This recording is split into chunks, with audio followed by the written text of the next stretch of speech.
श्रीमद् भगवद गीता के दूसरे अध्याय का 7वां श्लोक बहुत महत्वपूर्ण है, क्योंकि यहीं से अर्जुन औपचारिक रूप से भगवान कृष्ण को अपना गुरु स्वीकार करते हैं।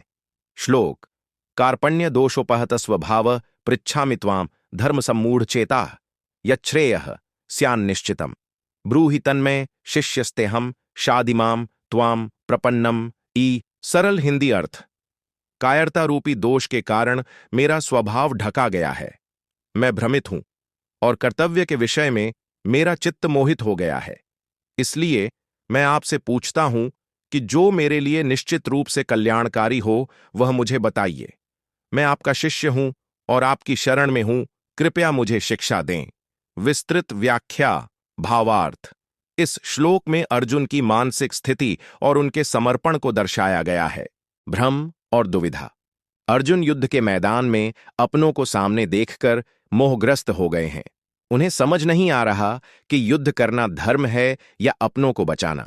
इसी को उन्होंने धर्म सम्मूढ़ चेताह कहा है, यानी वह स्थिति जहां बुद्धि काम करना बंद कर दे कि सही क्या है और गलत क्या। अहंकार का त्याग: इससे पहले अर्जुन अपनी दलीलें दे रहे थे, लेकिन इस श्लोक में वे स्वीकार करते हैं कि उनकी अपनी बुद्धि उन्हें सही रास्ता नहीं दिखा पा रही।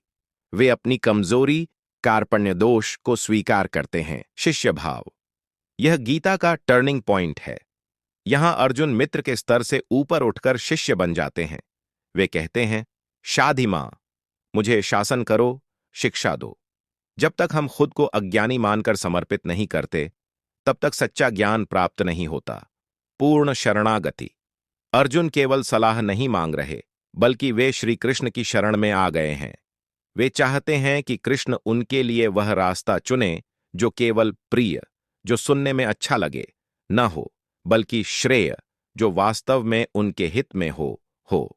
निष्कर्ष: यह श्लोक हमें सिखाता है कि जब जीवन में हम ऐसे मोड़ पर खड़े हों जहां कोई रास्ता न सूझे, तो हमें अपने अहंकार को छोड़कर किसी योग्य गुरु या मार्गदर्शक की शरण लेनी चाहिए।